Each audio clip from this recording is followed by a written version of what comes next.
రాష్ట్రంలో చలి తీవ్రత తగ్గినా మంచు కష్టాలు వీడటం లేదు. అర్ధరాత్రి నుంచి మంచు ప్రభావం పెరుగుతుండటంతో విజిబిలిటీ 2 నుంచి 300 మీటర్ల వరకు పడిపోతోంది. దీంతో వాహనదారులు ఇబ్బందులు పడుతున్నారు.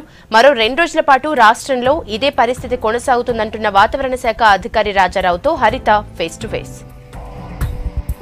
రాత్రి ఉదయం సమయంలో పొగమంచు కురిసే అవకాశం ఉందని వాతావరణ శాఖ హెచ్చరికలు జారీ చేసింది.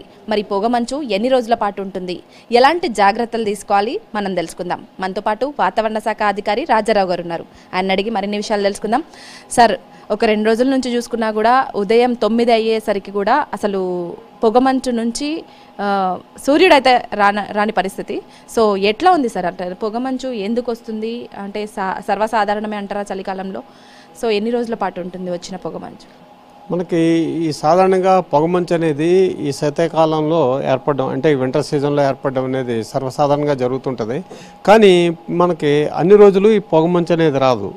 ఇది ఎప్పుడు వస్తుందంటే, మనం ఎప్పుడైనా గాలిలో తేమ శాతం 90% అంతకన్నా ఎక్కువ ఎప్పుడైతే ఉంటుందో, 90-95% మనకి గాలిలో తేమ శాతం ఉన్నప్పుడు ఈ పొగమంచు అనేది ఏర్పడుతుంది. మనకి ఎప్పుడైతే సూర్యోదయం అవుతుందో, సూర్యోదయం అయిన తర్వాత మనకి ఈ సూర్యరశ్మి పడినప్పుడు ఈ తేమ ఏదైతే ఉందో ఈ వాటర్ టాబ్లెట్స్ అన్ని ఇవాపరేట్ అయిపోవడం మొదలవుతుంది అన్నమాట.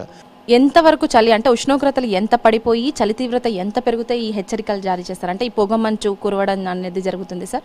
మనకి ఉష్ణోగ్రతలు ప్రస్తుతం ఏంటంటే సాధారణ ఉష్ణోగ్రతలు, అదేవిధంగా సాధారణం కన్నా ఎక్కువ ఉష్ణోగ్రతలు కూడా నమోదవుతున్నాయి.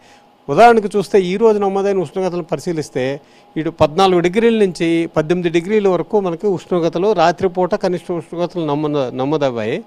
దానిలో ఆదిలాబాద్లో అత్యల్పంగా 14 డిగ్రీల సెంటీగ్రేడ్ ఉష్ణోగ్రత నమోదైంది. వాకింగ్కి వెళ్ళడానికి వాళ్ళు కూడా కొంచెం భయపడుతున్నారు, అంటే పొగమంచు ఈ చలి తీవ్రత ఎక్కువైంది అనేసి. సో 8:30-9 అయినా కూడా సూర్యుడు రాని పరిస్థితి. సో ఈ పొగమంచు, దట్టమైన పొగమంచు, ఈ హెచ్చరికలు ఇంకెన్ని రోజుల పాటు అంటే పాటించాలంటారు? ఎన్ని రోజుల పాటు ఉండబోతుంది? మనకి ఇప్పుడు ఈ రకమైన వాతావరణం ఇంకా 2-3 రోజులు కొనసాగే అవకాశం ఉంది. ప్రత్యేకించి మనకు అర్ధరాత్రి నుంచి ఈ తెల్లవారుజాము ఉదయం 8 గంటల వరకు కూడా మనకి ఈ రకమైన వాతావరణం ఏర్పడే అవకాశం ఉంది.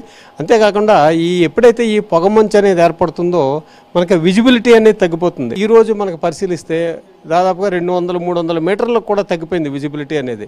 అంటే 200 మీటర్ల కన్నా ఎక్కువ ఉన్న ఏ రకమైన వాహనాలు కానీ కనిపించవు అన్నమాట. మనకి సంక్రాంతి సీజన్ మనం చూసుకుంటే, సో ఊర్లకి వెళ్ళే వాళ్ళు, లేకపోతే ఊర్ల నుంచి సిటీకి వచ్చే వాళ్ళు కూడా చాలా ఎక్కువ మంది ఉంటారు, అంటే ప్రయాణాలు చేసేవాళ్ళు. సో వీళ్ళు ఎలాంటి జాగ్రత్తలు తీసుకోవాలంటారు?